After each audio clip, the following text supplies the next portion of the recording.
जनादेश से विश्वासघात के आरोप पर भाजपा आज सरकार के खिलाफ प्रदर्शन कर रही है। इस दौरान पूर्व उप मुख्यमंत्री तारकिशोर प्रसाद ने अपने गृह जिला कटिहार में समरणालय के समक्ष धरना प्रदर्शन में भाग लिया। प्रदर्शन के दौरान उनके खास निशाने पर जदयू रहा। भाजपा नेताओं ने नीतीश कुमार को प्रधानमंत्री के दावेदारी सवाल पर इसे मुंगेरी लाल के हसीन सपने बताते हुए 2024 में मोदी के सामने पीएम के नो वैकेंसी होने की बात कही। वहीं पूर्व उप मुख्यमंत्री तारकिशोर प्रसाद इस दौरान जदयू और राजद पर तल्ख तेवर दिखाते हुए कई सवालों के साथ जदयू और राजद को घेरते नजर आए। सत्ता के खिलाफ प्रदर्शन है अपने गृह जिला से। नहीं, देखिए, ये सत्ता के खिलाफ प्रदर्शन नहीं है। यह प्रदर्शन विश्वासघात के खिलाफ ये प्रदर्शन है। 2020 में जिस प्रकार से बिहार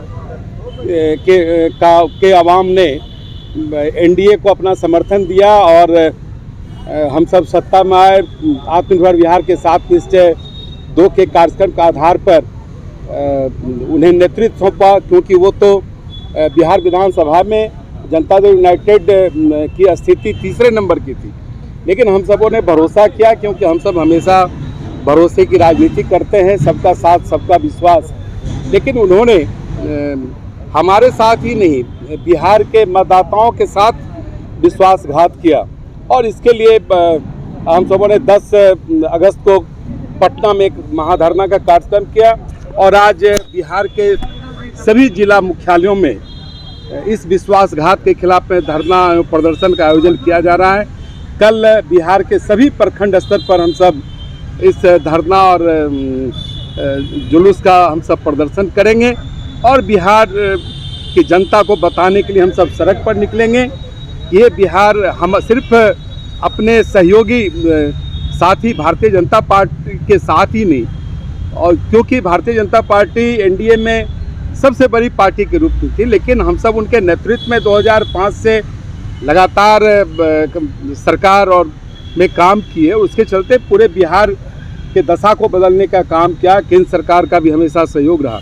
लेकिन उसके बावजूद भी ये अपने तात्कालिक महत्वाकांक्षा के लिए वो भारत के प्रधानमंत्री के रूप में सपना देखने लगे और उसके बाद जो परिस्थितियां बनी वो आपके सामने में है। क्योंकि भारतीय जनता पार्टी में प्रधानमंत्री के पद की कोई वैकेंसी नहीं है। हमारे यशस्वी प्रधानमंत्री सिर्फ भारतवर्ष के नहीं, पूरे वैश्विक स्तर पर यशस्वी नेता के रूप में उन्होंने एक पहचान बनाई है और भारत को बदलने का काम किया है, एक यशस्वी भारत बनाने का काम किया है।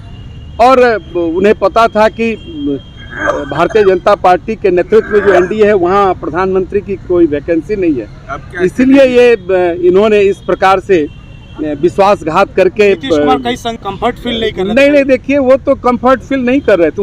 उनकी जो महत्वाकांक्षा थी प्रधानमंत्री की बनने की, तो स्वाभाविक है कि हमारे यहाँ कोई वैकेंसी नहीं है प्रधानमंत्री की, तो वो तो अनकम्फर्ट थे ही।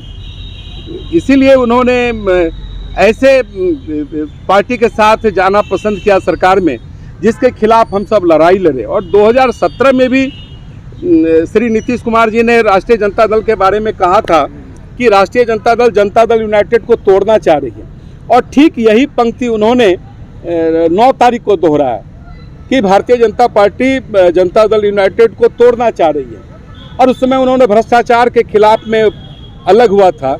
और ठीक आज ज़्यादा वक्त नहीं बीता है, भ्रष्टाचार के मुद्दे समाप्त हो गए क्या?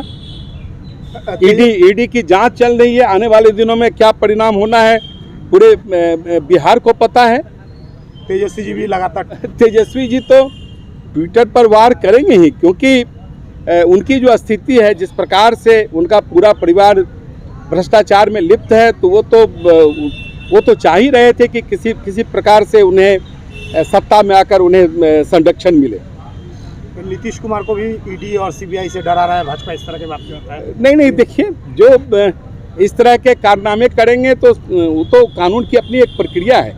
और इतना ही नहीं, सबसे तो आश्चर्य की बात यह है कि श्री लालू प्रसाद जी ने श्री नीतीश कुमार जी के बारे में कहा था कि जिस प्रकार से सांप 2 वर्षों में अपना केंचुआ बदलता है, उसी प्रकार से नीतीश कुमार जी हर 2 वर्ष पर गठबंधन बदलते हैं। और श्री लालू प्रसाद जी ने ही उन्हें पलटू राम कहा था, मैंने नहीं कहा।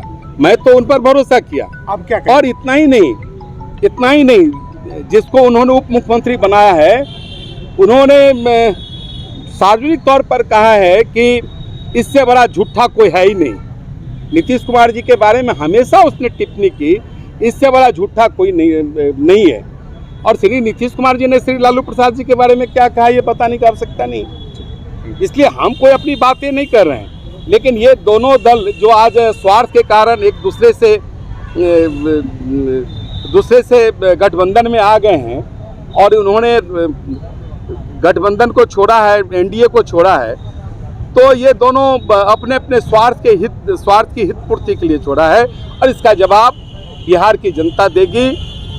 और मैंने तो कल बताया भी कि अगर उन्होंने कहा कि जब हम यूपीए के गठबंधन के लोग बैठेंगे तो 2 मिनट में नेता तय कर देंगे कि भारत के प्रधानमंत्री का उम्मीदवार कौन होगा। मैंने तो उन्हें चुनौती दी है, आप तो हम 1 सप्ताह का समय देते हैं, 1 महीने का समय देते हैं, वो 2 मिनट में नेता तो तय करके दिखा दें कि यूपीए की ओर से प्रधानमंत्री का दावेदार कौन है और उम्मीदवार कौन है।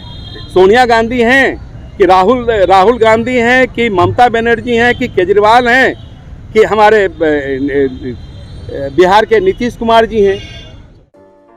अगर आपको हमारा वीडियो पसंद आया हो तो इसे लाइक करें, सब्सक्राइब करें और साथ ही बेल आइकन दबाना ना भूलें।